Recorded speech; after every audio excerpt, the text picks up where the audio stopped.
ہماری مائیں بہنیں ایسی عمر میں وہ نماز سے بہت دور ہیں، عقیدے سے بھی دور ہیں بیچاری، انہیں اتحیات تک نہیں معلوم ہے، انہیں سورہ فاتحہ نہیں پڑھنا آتا، سورہ فاتحہ پڑھنا نہیں آتا ہے۔ مسلمانوں انتظام کرو ان کے لیے، چاہے مغرب سے بعد چاہے عصر کے بعد اسی مسجد کے اندر یا جو بھی آپ کی مسجدیں چاروں طرف یا جس علاقے سے بھی آپ آئے ہو خطبہ سننے کے لیے، یہ میرے سے ایک پلان لے کے جاؤ، ایک پروگرام لے کے جاؤ، اور پروگرام یہ ہے کہ آپ حافظ جی کو یا امام صاحب کو یا آپ اپنے گاؤں کے یا شہر کے یا محلے کے ان بچیوں کو یا ان عورتوں کو جنہیں پڑھنا لکھنا آتا ہے، قرآن پڑھنا اور لکھنا جانتی ہیں، ان کے لیے ایک خاص جگہ پر 1 گھنٹے کا انتظام کرو کہ ہماری وہ عورتیں جو سورہ فاتحہ پڑھنا نہیں جانتی، اتحیات جن کو نہیں آتا، کم از کم وہ اتحیات اور سورہ فاتحہ اور درود ابراہیمی پڑھنا سیکھ جائیں، کیونکہ سورہ فاتحہ کے بغیر کوئی نماز 1 مہینہ لگے، 2 مہینہ لگے، 3 مہینہ لگے، بوڑھیوں کو آپ بھی سکھا لیں، اپنی عورتوں کو جو جانتے ہیں پڑھنا سیکھنا وہ اپنے گھر میں اپنے بچوں کو اپنی عورتوں کو سکھائیں سورہ فاتحہ، سبحان ربی الاعلیٰ، اللہ اکبر، سمع اللہ لمن حمدہ، السلام علیکم ورحمۃ اللہ، یہ چھوٹی چھوٹی چیزیں سب کو پتہ ہے، ان پڑھ عورتوں کو بھی ہماری پتہ ہے، لیکن سورہ فاتحہ بڑی سورت ہے، اتحیات تھوڑی بڑی ہے، یہ نہیں معلوم ہے، درود ابراہیمی اللہم صلی علی محمد یہ 2 حصوں میں بڑا ہے، اس لیے یہ 3 چیزیں سکھاؤ، اور آخری چیز قل هو اللہ انا اعطینا والعصر، چھوٹی چھوٹی 3-4 سورتیں سکھا، تاکہ ہماری بہن بھی ہماری ماں بھی جو بوڑھی ہو گئی ہے کم از کم جنت میں جانے لائق ہو جائے۔ اللہ اکبر، تم تو خود آ کے مسجدوں میں خطبے سن لیتے ہو، لیکن ہماری بہنیں بیٹیاں کہاں سنتی ہیں؟ ان کے لیے انتظام کرو، انتظام ہے اس مسجد میں؟ اوپر خواتین ہیں؟ نسلیں گزر گئیں، مر گئیں، ابھی تک ہو رہا ہے، کھانا روز آنا پکتا ہے، گوشت روز آنا چاہیے، مرغی بٹیر روز آنا چاہیے، کبھی نہیں ہوا، کھانا ہو رہا ہے، ڈوب مرو چلو بھر پانی میں، تم جنت میں جاؤ، اور تمہاری بیویاں، تمہاری بیٹیاں، ہماری بیویاں، ہماری بیٹیاں، ہماری بہنیں جنت میں نہ جائیں، یہ اس کی ذمہ داری، یہ کتنا بڑا خسارہ ہے آپ سوچئے، اس کے ذمہ دار بھی آپ ہیں، ہم ہیں، یہاں معاشرے کا مولوی ہے، خطیب ہے، امام ہے، حافظ ہے، وہ ہے ذمہ دار۔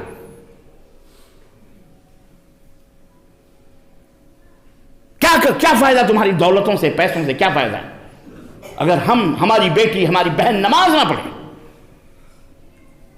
اور میں ان معاشروں سے کیا کہوں جن کی بہن بیٹیاں درگاہوں پہ سجدہ کرنے تو جاتی ہیں، لیکن مسجدوں کا دروازہ ان کے لیے ہمیشہ کے لیے حرام ہے۔ ہم اہل حدیثوں کے لیے تو کم از کم میں سمجھتا ہوں عید بقرعید کی بھی نہیں پڑھتی ہوں گی ہماری بہنیں، کہیں کہیں پڑھتی ہیں، آپ انتظام کرواتے ہیں ان کے لیے عیدگاہ میں؟ مسجد میں بول رہے ہو، جھوٹ نہیں بولنا ورنہ اللہ تو پیٹے گا، مجھ سے جھوٹ نہیں بولنا، مجھے پتا ہے، میں ہر جگہ جاتا ہوں، کون پڑھاتا ان کو؟ کیوں عام مسلمانوں کے ساتھ کیوں نہیں پڑھتی؟ ہاں یہاں ہے چور، یہاں ہے چور، تم انہیں اپنے ساتھ کیوں نہیں لے جاتے عیدگاہ میں؟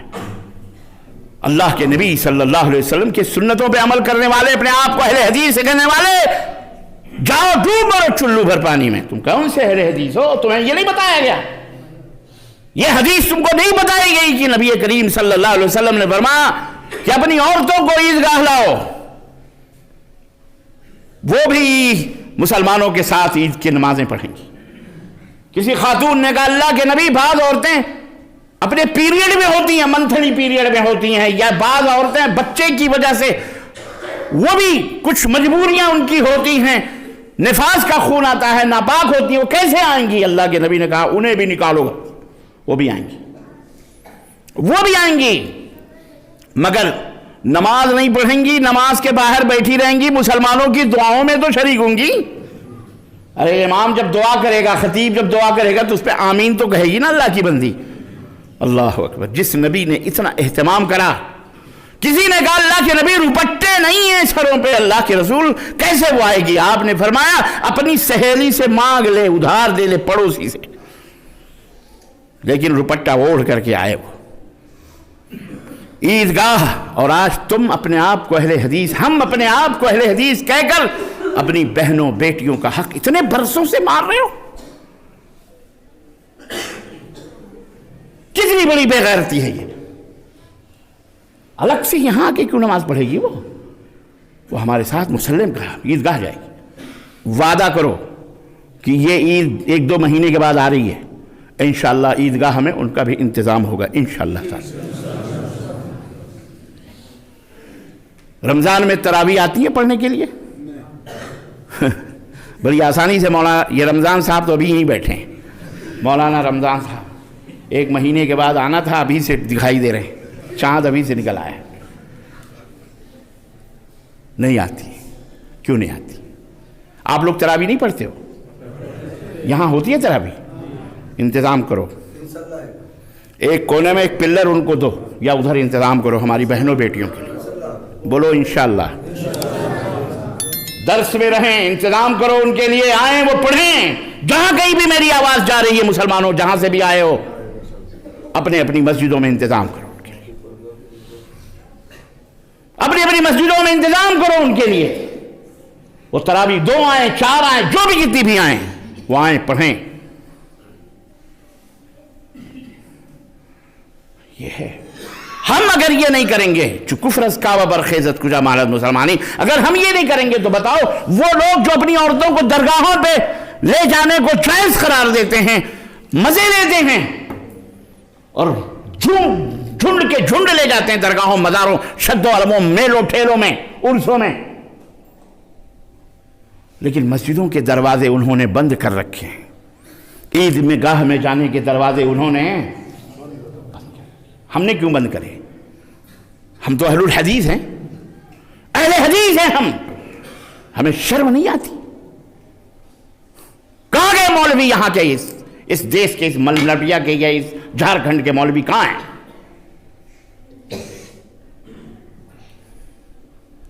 کہاں گئی جمعیت اور کہاں گئی جماعت؟ کہاں ہیں ذمہ داران؟ صدر سیکریٹری کے لیے لڑتے ہو، منصبوں عہدوں کے لیے، بے غیرتی کی حد ہے۔ شرم نہیں آتی تم کو؟ مسلمان جہنم میں جا رہا، اپنا بھائی بے نمازی بن رہا ہے، اپنے بھائی فاسق و فاجر بن رہے ہیں، ہمارا سماج، ہمارا معاشرہ ڈوب رہا ہے، تمہیں اس کی فکر نہیں؟ خبیث تجھے اپنے عہدے، منصب اور اپنی صدارت اور اپنی امارت کی فکر پڑی ہوئی، ڈوب کے مر جا کہیں جا کے ٹلو کروا لے۔ امیر کس چیز کا بنتا ہے؟ صدر کس چیز کا ہوتا ہے؟ قوم کا مکھیا سردار کیوں بنایا جاتا ہے؟ اسی لیے کہ جا کے لوگ ڈوبیں، مریں، ان کا انتظام، ان کی دیکھ ریکھ نہ کی جائے۔ جماعت اور جمعیت کی کیوں بنائی جاتی ہے؟ کیوں بن رہے ہیں؟ بھیک مانگنے کے لیے، چندہ کرنے کے لیے؟ جماعت اور جمعیت اس لیے بنائی جاتی ہے کہ قوم و ملت کے بچوں کی اور نوجوانوں کی، سب کی اخلاقی، دینی، ہر اعتبار سے دعوتی تربیت ہو، عورتوں مردوں سب کی تربیت ہونی چاہیے، سب کے لیے انتظام کرنا چاہیے۔ یہ ایک امیر کی ذمہ داری ہے،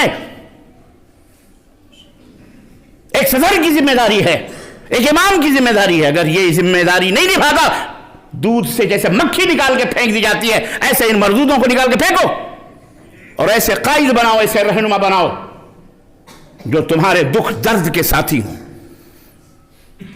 جو تمہاری جماعت اور جمعیت کے بہی خواہ ہوں، سوارسی نہ ہو، مطلب پرست نہ ہو، مفاد پرست نہ ہو، بھلے وہ کالا کلوٹا غلام ہی کیوں نہ ہو، اگر اس کے دل کے اندر دھڑکتا ہوا ضمیر ہے، اس کے دل کے اندر احساس ہے، غیرت ہے، اسی کو اپنا امیر بناؤ اور اس کے پیچھے چلو۔ بات سمجھ میں آ رہی ہے؟ نہیں سدھرو گے، نہیں اٹھو گے تو پھر یہ معاشرے کی برائیاں کرتے کرتے مر جاؤ گے، جہنم میں جاؤ گے، اپنی ماں بہنوں کو بھی جہنم میں پٹاؤ گے اور خود بھی جہنم میں جاؤ گے۔ اللہ تعالی ہمیں اس کی توفیق عطا فرمائے۔ ان اللہ لا یغیر ما بقوم حتی یغیروا ما بانفسہم خدا نے آج تک اس قوم کی حالت نہیں بدلی، نہ ہو جس کو خیال خود اپنی حالت کے بدلنے کا۔ تمہیں بدلنا پڑے گا، اللہ آسمان سے اتر کر تمہاری اصلاح نہیں کرے گا، تمہیں خود چینج ہونا پڑے گا، تمہیں خود بدلنا پڑے گا، نمونہ بننا پڑے گا، ماڈل بننا پڑے گا، اور بولو بنیں گے انشاءاللہ۔ اللہ ہمیں آپ کو کہنے اور سننے زیادہ عمل کرنے کی توفیق عطا فرمائے، اللہ ہمارے سماج اور معاشرے کی اصلاح فرمائے، اور اللہ ہم سب کے دلوں میں اللہ اس کے رسول کی محبت پیدا فرمائے، اللہ تمام بھارت کے بر صغیر کے مسلمانوں کو یہ اللہ حفاظت فرمائے، اور اللہ ہمارے اپنے دین اور اپنے وطن کی حفاظت فرمائے، اور اللہ ہمیں امن و سلامتی کے ساتھ جینے رہنے اور بہترین سماج اور سوسائٹی اور معاشرے کی استھاپنا کرنے اور حسین اور خوبصورت اور پرن اور بہترین بنانے کی اپنے گاؤں، محلے، سڑک، راستوں کو صحیح صاف ستھرا ایک مسلمان کا محلہ، مثالی نمونے والا محلہ، ماڈل رول ماڈل محلہ اللہ گھر ہم سب کو بنانے کی کرنے کی توفیق عطا فرمائے، آمین یا رب العالمین۔ بارک اللہ لنا ولکم فی القرآن العظیم ونفعنی وإیاکم بالآیات والذکر الحکیم، انہ تعالی جواد کریم ملک بر رؤوف رحیم۔